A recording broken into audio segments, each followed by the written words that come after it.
DIY chainsaw carved gnome. Today we're going to look at carving this old recycled marine bulkhead piling using a chainsaw and an angle grinder into the shape of a gnome. And that gnome is going to actually be standing on a pole holding a 4x4, and the 4x4 will be used as an osprey nest stand.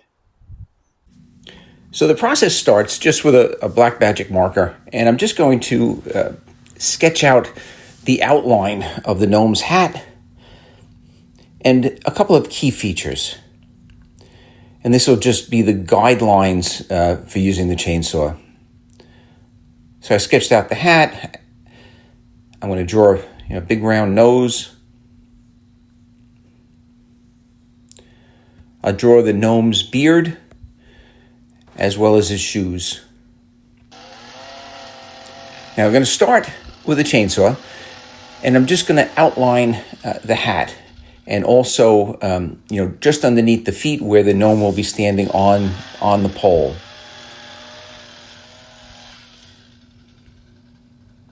None of this is very difficult, and I've done maybe 4 of these poles, all different designs. So each one is kind of a little bit of a learning curve, but I don't do it all in one cut. I kind of take little cuts so I can kind of visualize how it's coming out. So I'm just removing material now. I'm gonna cut into the bridge of the nose and kind of angle it down. And I'm just gonna try to create the rough shapes. I'm gonna cut the excess material away from the hat. I'm using a 16-inch steel gas-powered chainsaw, which goes through this material very quickly. On previous projects, I've used electric chainsaws that are great because the little one is lightweight, for carving the details, but it had no way it would be able to cut through like this gas-powered saw does. This is just much more powerful.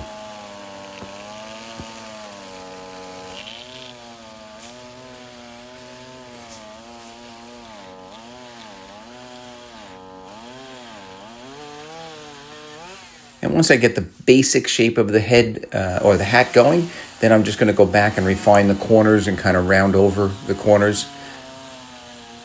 And all I'm doing here is creating the basic shapes. I'm going to go after the chainsaw. I'm going to use an angle grinder with a wood cutting wheel, and that will carve down or round over these shapes even more. So now I'm going to work on the nose. And you have to create enough relief for the height of the nose rather. So I outlined it, and then I'm just going to go back and cut away the side of the face in order to make the nose protrude a little bit. And as I said before, I'm not doing this all in one shot. I'll do it, 2 or 3 times in order to get that nose to stand out as far as I'd like it to.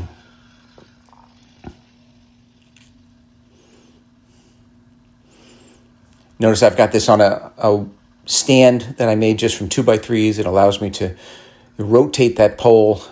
In this case, I'm just going to continue the bottom of the hat around the back, but it allows me to easily get at both sides of the head to remove materials. And this pole is probably 8 feet tall, so it would, if I had it standing straight up and down, I would have a hard time, reaching the top. So now I'm going to go back and carve a little bit deeper along the face, remove some material.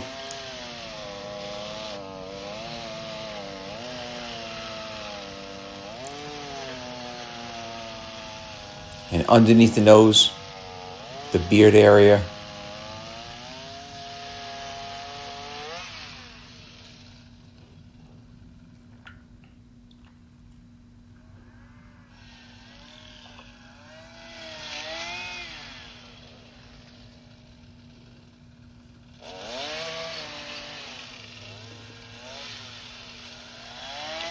And then I'm going to start outlining the shoes.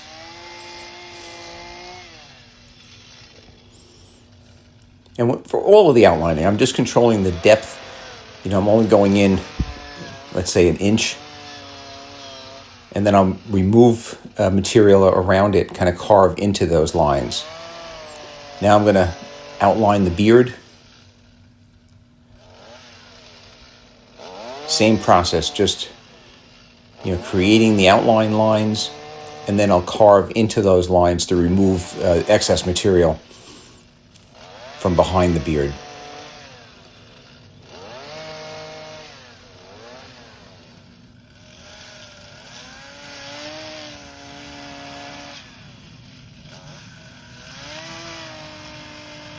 I'm just trying to go, very slowly, removing a little material at a time rather than trying to take a big chunk.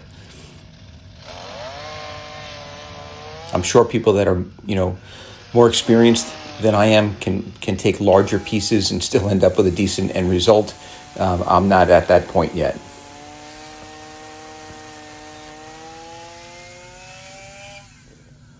And the key here is just to watch the tip of the chainsaw so that it doesn't go any further than the outline that you're carving to. So now I've moved away from the chainsaw. I'm using an angle grinder, and I've got one of those wood cutting wheels on it. This removes a lot of material very quickly. You have to be a little bit careful because this will grab into the wood and pull. It's actually a dangerous tool. You have to have two hands on that angle grinder and have control at all times. Having said that it's dangerous, it also removes a lot of material very quickly, so it's really neat to work with. I'm going to use this to round over the nose. I'm going to use it to kind of grind down all of those deep saw marks from the chainsaw and smooth out everything. And then when I'm done with this, I'll change over that wood cutting wheel to a flap sanding wheel, an 80 grit flap sanding wheel. And then I'll go over all of the surfaces with that flap sanding wheel and smooth out all of the grind lines from this wood cutting bit. So it's just a process. After the beard area or the face area is kind of smoothed out, I'm going to go back to the chainsaw, just using the tip of the chainsaw, and I'm going to create some lines for the beard.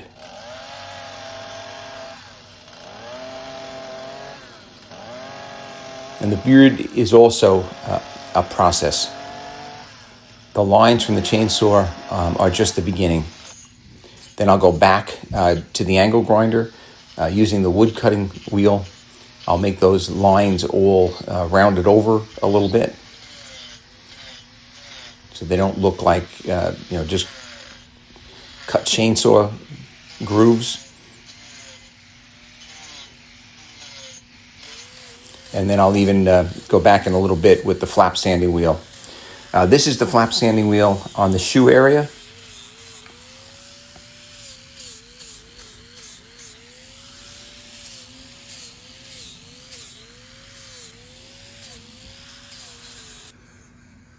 And go right to the flap sanding wheel on the nose. And you can round it over. You can continue to shape with the flap sanding wheel. It doesn't remove the material as quickly as that wood cutting wheel did, but it still does remove material. I'm going to smooth out the whole hat area. And for some of these areas, if I want it really smooth, I'll use an oscillating sander.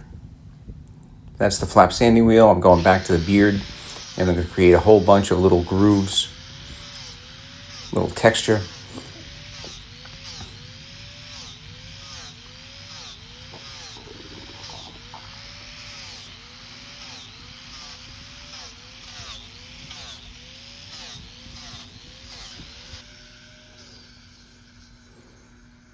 Smoothing out the side of the head.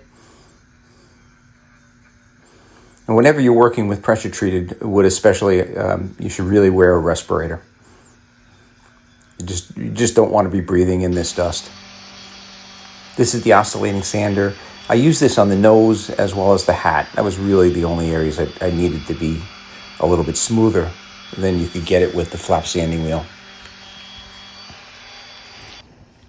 And then for the beard area, I used a little propane torch just to darken the beard, just to give it a little contrast to the rest of the carving.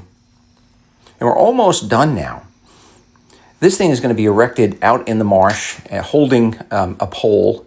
And that pole is going to end up with an osprey nest stand on the top. For the arms, I just cut those out of scrap pieces of 4x4 and carved them, especially the left arm, to hold the 4x4. And then I just screwed those in place onto the gnome. This pole is not all that tall, so I'm not burying the pole in the ground. I actually notched the back of it. This was my friend Joe's idea. And I notched it for a 4x4. So I'm gonna dig a hole and plant the 4x4 in the marsh, and then I'm just gonna lag bolt this carving, or the gnome, right to that 4x4. So I loaded this thing onto my little skiff. I ran it out to the Marsh Islands. I dug a hole for that 4x4, as I mentioned. This is us putting it in place and just lag bolting it to that 4x4. Separate hole for the upright 4x4 that's going to hold the osprey nest. That's going to get secured also to the gnome's left hand, and that will just get screwed into place. A couple of screws in the back of that.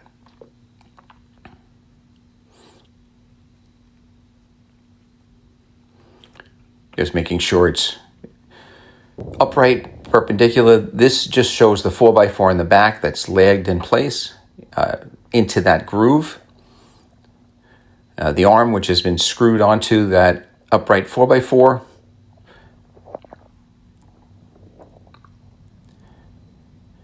And then from a boater's view, this is the finished product. The ospreys won't move in until next spring. But it's the highest spot in the area. They should move in very quickly. A kind of a unique looking osprey nest stand. I hope you enjoyed the video. By all means, check us out on the web at DIYEasyCrafts.com.